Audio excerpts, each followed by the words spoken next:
my name is Emily, and this is the Delight Knits podcast, episode 17. I am going to talk about all that I've been knitting on for these last 3 weeks. Today is August 14th of 2022. I am from Southwest Arkansas. What else do I usually forget in the beginning? I have an Instagram, a Ravelry, and an email. All that will be linked below. You can find me on Instagram at Delight Knits, on Ravelry as Delight Knits, and my email is delightknits@gmail.com.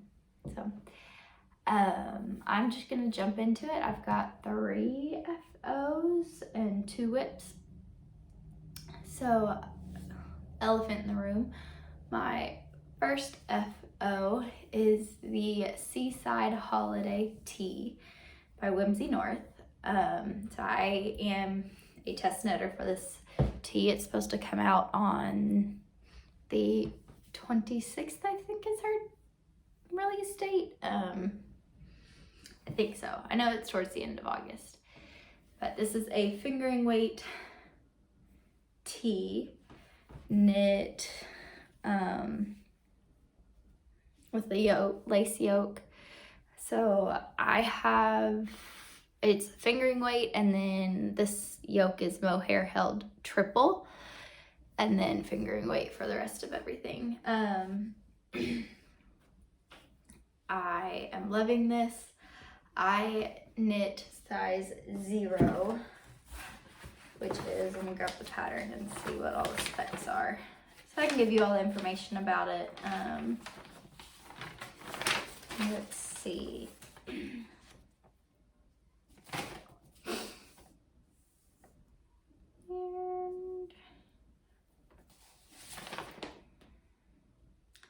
So the body circumference is 32 inches around.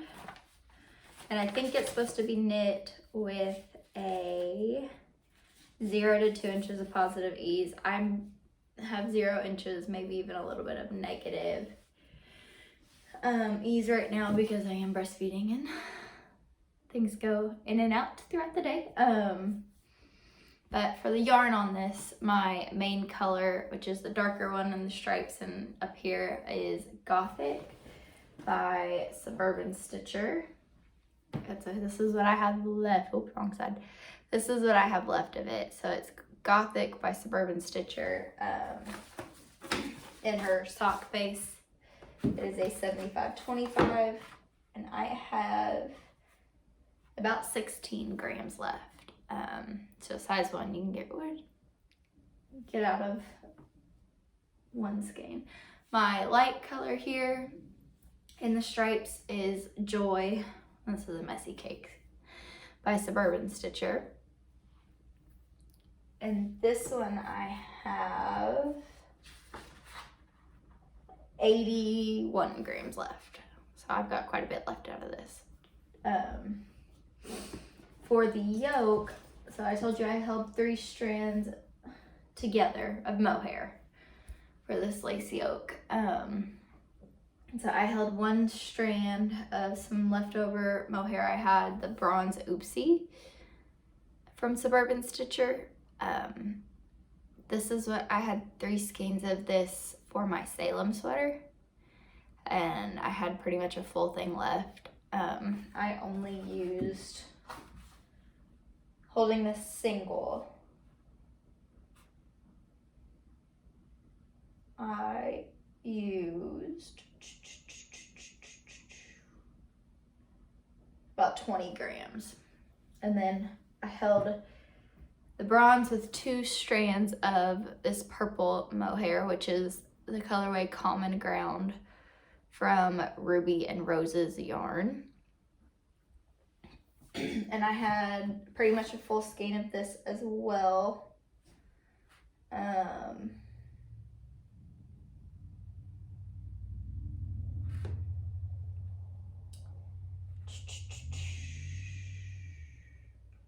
And I used almost 37 grams of this. So I have to send all that information in to Margaret of Whimsy North. But I did get gauge with this. I did knit it on this needle suggested in the pattern. I'm super happy with the fit. It's actually my first yoked sweater. I've only really done raglans, and I'm pretty happy with it. I did knit a yoke colorwork sweater, but like it went super down. It just didn't work. I ended up frocking it. But I think it's great. It's not super like gonna come up. It's looking great. Super happy about the sweater. I don't think it'll be too warm with the all mohair yoke because it's just on my chest, upper chest. But yeah, so here it is. And then, so I did carry yarn at the back with the striping. I did a like, oh, what is it called? Seamless join, I don't know, where you basically knit into the stitch below on the second row of the new color on the back. So I didn't have like the it's the jogless stripes or something like that on YouTube. But I have enjoyed this. I'm glad it's done and excited to be able to wear it when it's not 90 to 100 degrees outside here in Arkansas. I apologize for the lighting. I'm trying a new area and I've got an overhead light here. There's a little window up here too and over there, but that doesn't bring in enough light. So hopefully it's not too bad. You do get the shadow.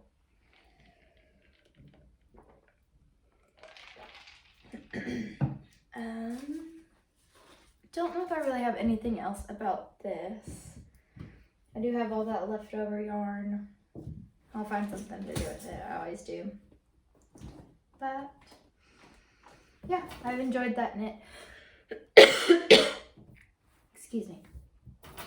Last episode, I had showed off the yarn that or a pair of socks. I had one finished and I was either almost done with the second one. Well, let me get these on the blocker. Excuse me. These are my Berroco Comfort sock and out of like a blue-green colorway. And I did finish these. I did afterthought heels, so they were knit on my 9-inch circulars. 2x2 rib or 64 stitches, 2x2 rib. And then I think I did 120 rows and then a rounded toe and then afterthought heel placed 70 rows from the toe. So, and that's, the heel is the same as the toe. I do have my Ravelry page linked, or my Ravelry page linked, and from there you can go into all my projects. And on my socks I try to write in like my recipe that I use, just vanilla sock recipe I use. But yeah, this pair is done. I know I had one done last time, and I think last time I was on the toe. So since then, I've actually finished another pair.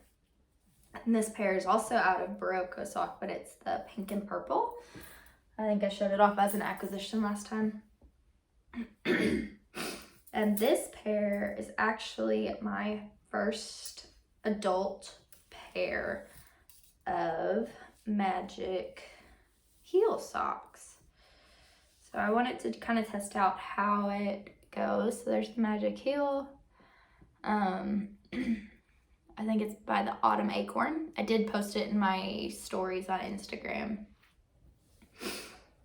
But that way, like if I wanted to gift these to somebody, this is what it looks like, not on the blocker. Like it's just a ribbed heel somewhat. I don't want to give the pattern too much. I have knit one of these in a magic heel sock in a child size sock for my daughter, so it can last longer and grow with her. But these will be great to gift to somebody, or really this pair's for me, and then I get to test them out, and then in the future just knit some magic heel socks and have gifts lined up. So that's these. So there's two. There's one on the blocker and one not. And same thing, 64 stitches on my size 0, 9-inch circulars, 2x2 rib for 20 rounds. And then I did 50 rounds of vanilla, 50 rounds, drop that, 50 rounds of the magic heel, 50 rounds of the foot, and then my normal toe. So just thirds. So that is that one.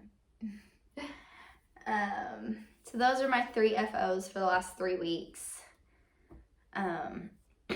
I have 2 whips. There's one, my Souffle tea that I showed you last time. I actually have not, just picked it up yesterday for the first time since filming last week, because I was so focused on this one to get it done. So for my Souffle tea, this is where I was, is up here. So I've got maybe an inch. I did get the ruffle placement row in, and then I've got maybe an inch more before I split for sleeves. And then the keyhole back, which I showed you last time. It looks so much more blue than green in the camera. But, so I'm knitting this with 2 strands of Surrey held together. The pattern is the Souffle Tea by Laura of Penrose Knits. I did dye this Surrey myself. It is, got a blue and then a like blue-green that, these didn't turn out the way I wanted them to, but they are going to work out great. Then so I'm holding these 2 together. Last time I did talk about, so in the pattern it has this section before the, let me put this on, maybe that'll help me show it. That's a huge neckline. There's you come back and add an I-cord, and that should hopefully bring it in. But so I'm losing stitches.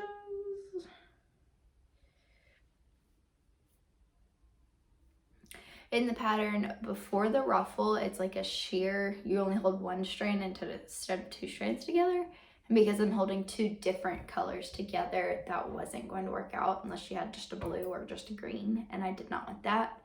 So I'm just holding it double all the way through. But I'm excited to get this going again. And it actually may close up more with the keyhole button in the back. So actually I think that'll work. First time I'm really looking at myself wearing it like this. And it's on the, losing that nice stitch again. It's on just 1 cord. It needs to be spread out more.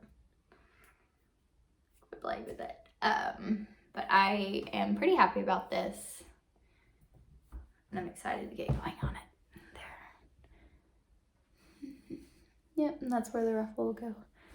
So pretty excited about that. I haven't really worked on it all that much since last episode, but I did want to pull it out and show you that I got the ruffle placement in, and I am working on it. So easy enough. Hopefully I will have it split for sleeves next podcast, and maybe even have it done, who knows. So I've got 1 more whip. So my 2 pairs of Berroco socks, I only used about 60 grams, and I have about between 30 and 35 grams left of each of the colors. And my sister loves scrappy socks. She's probably gonna watch this and it's gonna ruin it. And she likes the Fish Lips Kiss Heel. And so whenever I have scraps, I do a toe up sock for her with the Fish Lips Kiss Heel, so I can use every last gram of the yarn, because I hate having like 5-10 grams left. I mean, I could toss it, yes, but I can get a pair of socks out of this for her, and she will absolutely love them. So I've got the toe done in this one with the blue green. My plan is to do from the toe all the way through the heel in one color.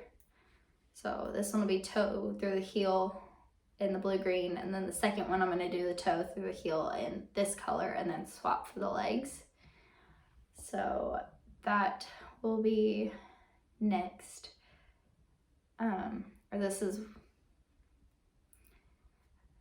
basically what I'm working on for that. They are, so when I do toe up, I do Judy's Magic cast on for 12 stitches across, and then I knit a row, increase a row. I do an increase row and then a regular knit row until I get to 32 stitches, and then I just go vanilla. And I think I'll do, this is why I put those numbers in my Ravelry project page, because I go back and see what I've done. So in the past I've done, I think, 60 rows and then do the fish lips kiss heel. And then I will just knit until it's probably like 3 to 5 grams, and then I'll do the cuff, because that's how much it usually takes me to do a 20 round cuff and bind off. So that is that. I'm excited to get these done. I like to have a pair of socks on the needles, because when I am at work, I am pumping for my son while he's at daycare. And so this is the perfect little project that while I'm sitting there plugged into the wall, I can just knit. And I have been reading while I do that. So I set up my little Kindle right here. I'm pumping and knitting for 15-20 minutes, and I can get a pair of socks done in about a week and a half, 2 weeks, depending on how much vanilla, how into the book I am, just a whole lot of other things. I did post a reel of me knitting in the car last week or 2 weeks ago sometime, but I was working on this. Lately I haven't had as much knitting time at home because I do have 2 kids. I have an almost 3-year-old and a now 7-month-old, and we have a 30-minute drive to and from work.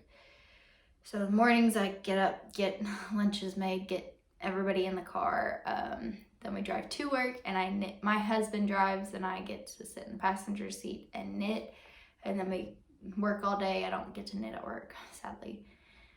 But I do knit while I pump, which doesn't really count as working. And then during my lunch break, and then we get in the car, go home, I knit that 30 minutes, get home, and it's dinner, just like 30 minutes of clean up and play, and bedtime for my son, bedtime for my daughter. I get in the shower, and then lately she has been wanting me to hold her hand as she falls asleep. It's not really knitting conditions, and by the time I'm done with that, I am exhausted, and my son's still waking up a few times in the evening or during the night, so I go to sleep as soon as I can. So my evening knitting time that I used to have of like 30-45 minutes, sometimes an hour, is gone. So this was pretty much knit exclusively during those times that I was in the car commuting to and from work every day. I am lucky enough that me and my husband drive together. I guess you can consider it lucky that I get to just sit and ride. So we are thankful to have that situation where we're not spending a whole bunch of money on gas for 2 vehicles to go to the sick town. But yeah, that's my knitting life. Other life things, we've just had a few weekends where we've hung out at home and rested because we're exhausted, and just hung out at home until tomorrow. Both of my kids are starting at the same daycare for the last, like 4 months. My son and my daughter have been at separate daycares because there wasn't a spot open for my son at my daughter's daycare. So tomorrow they start for the first time at the same daycare, and I'm so excited to not have to drive 5 minutes outside of that town to drop my son off. So that will help our family out quite a bit. So in the past, I have sample knit for Addie of Ruby and Rose's yarn, and she's contacted me for another sample. She's got a new collection coming out, and she's wanting to do some swatches, and so she's gonna send me a few skeins of that yarn to be able to swatch. I would love to be able to show y'all. I don't know if she wants those secret or not. I'll ask her, and if I can show them, I'll try and podcast before I send them off to her. But hopefully those will come in this coming week, and I will focus on those before my souffle tea.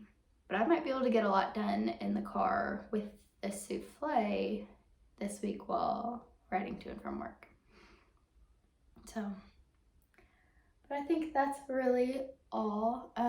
Do let me know what you think about this new section. You'd laugh if you really knew where I was podcasting, or like what room in the house it is. But I like this background. So I think it's a little better than me sitting on the floor next to my bed. Lighting isn't as natural, but on sunnier, it is kind of sunny. I guess it just depends on the time of day and which windows I'm looking in. But I think I hear my son who's waking up from a nap in a not happy mood, so I'm gonna go help out my husband with that. It was great sharing my knitting with you today, and I will talk to you later. Bye.